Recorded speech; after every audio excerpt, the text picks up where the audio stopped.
सोहेल खंगवाड़ी साहब, इस पूरे प्रोग्राम को लेकर मुख्तसर आप क्या कहना चाहेंगे? देखिए, ईद मिलादुन्नबी का प्रोग्राम है, सबको सरकार की आमद मरहबा।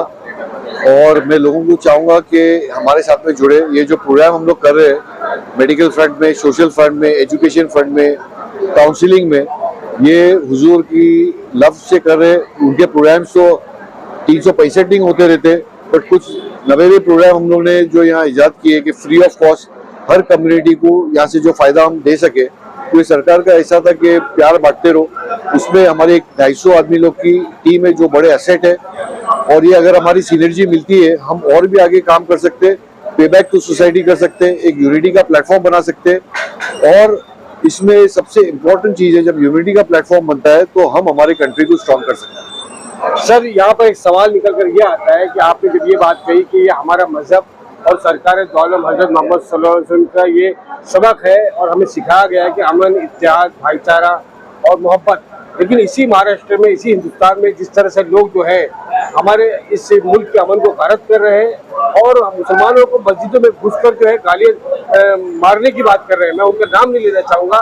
इस ताल्लुक से मुसलमानों को क्या लाएमल होना चाहिए और सरकार का क्या इस पर रद्दअमल होना चाहिए, क्या एक्शन होना चाहिए? मैं अपनी लोगों तक ये रीच आउट करूंगा कि हर कम्युनिटी में कुछ फैनेटिज्म है ही, ऑफ कोर्स, बट कुछ लोग ऐसे हैं, कुछ ऐसी हद पे चले जाते हैं। उनके लिए दुआ कर सकते हैं कि भाई उनके ऊपर कुछ सेंस प्रिवेल होवे और अल्लाह उनको हिदायत देवे, क्योंकि कुछ लोग खाली पॉलिटिकल एजेंडा लेके बात कर रहे हैं और ये नहीं सोच रहे कि उसके वजह से वो हमारी कंट्री के इतने ब्यूटीफुल फैब्रिक को डिस्टर्ब कर रहे हैं जिसमें नेशनल सिक्योरिटी तक लेवल जा सकती है। माहिम हाजिरी की तरफ से हमने ऑलरेडी इसके ऊपर कंप्लेंट डाल चुके हैं और लोगों से मैं ये बोलूंगा कि अगर आपको वो उकसाते हैं तो इतना भी जज्बात में नहीं आवे, होश से काम लीजिए और इंशाल्लाह इसके ऊपर इसका रिजल्ट आएगा और हमारे इंडिया के फैब्रिक को कोई डिस्टर्ब नहीं कर सकेगा। मुसलमानों ने लगातार सब्र का मुजाहरा किया है मुल्क के अंदर और इस महाराष्ट्र में भी बार बार लगातार ये कोशिश की गई कि इस महाराष्ट्र में फसाद बर्पा हो और पॉलिटिकल फायदा मिले। मैं जानता हूं कि आपके देवेंद्र फडणवीस जी से, एकनाथ शिंदे जी से, सीएम जी से बहुत अच्छे ताल्लुकात हैं। आप उनसे क्या कहना चाहिए, उनको इस प्लेटफॉर्म से क्या मैसेज देना चाहिए? उनको मैं ये बताऊंगा कि जो ये गंदगी जो लोग फैला रहे हैं उनके ऊपर स्ट्रिक्ट से स्ट्रिक्ट एक्शन लेना चाहिए। बिकॉज ये एक कम्युनिटी को तो बोल ही रहे हैं, बट कम्युनिटी के अलावा वो जो है हमारे इंडियन फैब्रिक को डिस्टर्ब कर रहे हैं और नेशनल सिक्योरिटी पे थ्रेट है।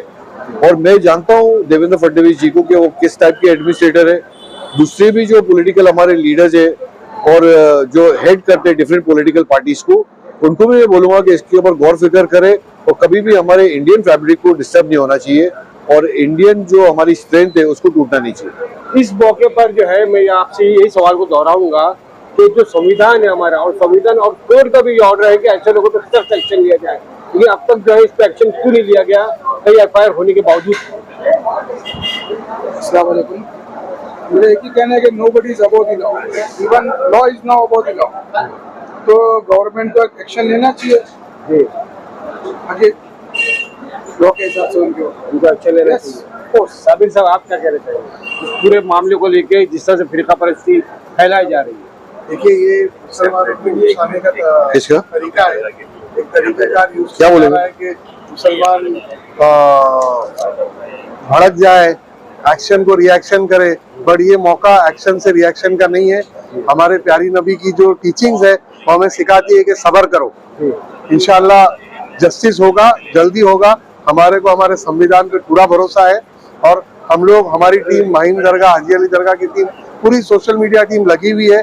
जो कोर्ट का ऑर्डर आया है अभी कि जो इस तरह के ऑब्जेक्शनेबल वीडियोस है उसको उतारा जाए, हम लोग वो सारे वीडियोस आइडेंटिफाई कर रहे हैं, सोशल मीडिया टीम हमारी, और उसको रिपोर्ट किया जाएगा। खलाली साहब, एक सवाल और आपसे कि जिस तरह बात की गई है, नालायक नपुंसक इंसान ने कहा कि मस्जिदों में मुसलमान घुस के मारेंगे, तो आप मस्जिद के ट्रस्टियान और उनके जो जिम्मेदार हैं उनको क्या हिदायत देनी चाहिए कि सेफ्टी के तौर पर क्या होना चाहिए अगर ऐसा कुछ होता है तो?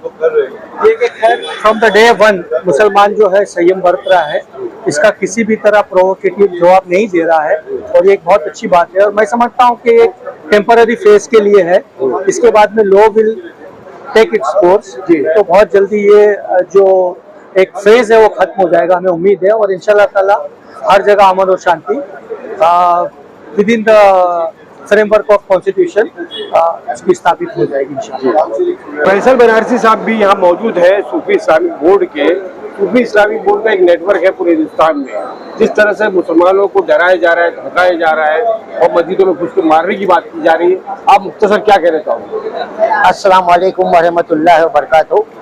सबसे पहले मैं इस भारत देश के अंदर जिन्होंने इस्लाम लाए और हम तमाम लोगों ने जो इस्लाम को कबूल किया, ख्वाजा हिंद अताए रसूल हजरत ख्वाजा मोइनुद्दीन संजरी चिश्ती रज़ी अल्लाह ताला अन्हु की बात करते हुए मैं ये बताते हुए चलूं कि अल्लाह के रसूल सल्लल्लाहु अलैहि वसल्लम पूरी कायनात पे रहमतुल आलमीन है, इसमें कोई शक नहीं और इसमें शक व शुबा करने का कोई नुक्ता नहीं है। रही बात माहौल खराब करने की, तो माहौल 1400 साल से कुछ फिरका परस्त ताकतों ने, सियासी फिरका परस्त ताकतों ने इसे अलग मौजू के ऊपर शिया, सुन्नी, देवबंदी, बरेली, अहले हदीस ऐसे फिरकों में तबके पैदा करके लेकिन सूफी जो है, सूफी हिंदुत्ववादियों की बात कर रहा हूँ। हिंदुत्ववादी कोई ऐसा लफ्ज है ही नहीं, हिंदुत्ववादी कोई ऐसा लफ्ज है ही नहीं। राशिद अजीम साहब, पहले मुख्तसर में मैं आपको जवाब देना चाहता हूँ, कोई ऐसा शब्द हिंदुत्ववादी है ही नहीं। अच्छा, राजकरण है और राजकरण के अंदर सूफीज्म कभी एंट्री मारता नहीं है। आप ये बताइए मस्जिदों में घुस के मारने की बात की जा रही है, जो क्या जवाब देंगे आप? एडमिनिस्ट्रेशन पूरी तरह ईमानदारी से काम करता है, हमें एडमिनिस्ट्रेशन के ऊपर कोई नुक्ताचीनी करने की कोई जरूरत नहीं है। रही बात जिसे दर्द हुआ है उसके पास उसका इलाज करने की पूरी ताकत है और ऐसा कोई जगह पे हादसा होता है तो सूफी इस्लामिक बोर्ड पूरी कंधे से कंधा मिलाकर उस शख्स के साथ में खड़ी है। इसके साथ में जो शख्स के ऊपर ऐसे हमले होते हैं, चाहे वो हिंदू हो चाहे वो मुसलमान हो। ये अच्छी बात है, मस्जिदों में घुस के मारने की बात की जा रही है। लफ्ज से 15 लाख रुपया कल बैंकों में आ जाएगा, फिर उसे जुमला बोल के कहा गया, बराबर है। तो जुमलेबाजी बोलने का सबको अधिकार है, फंडामेंटल राइट है वो। अब वो जुमला बोलना और उसको अमल में लाना। आज ही मैंने एक वीडियो देखा, किसी ने डाला कि आप आइए, हम आपका फूलों से स्वागत करते हैं। तो आप आइए तो सही, पहले हम फूलों से स्वागत करेंगे उनका। हम सूफी है, हम लोग के अंदर कोई अत्याचार है ही नहीं, हम लोग बहुत इखलाक और खुलूस से रहते हैं। वो आपके गाल पे थप्पड़ मारेंगे आप? नहीं, हम वो चेहरा दिखा देंगे उनको, वो चेहरा दिखा देंगे कि सूफी का चेहरा क्या होता है। शुक्रिया बहुत बहुत मीडिया से बात करने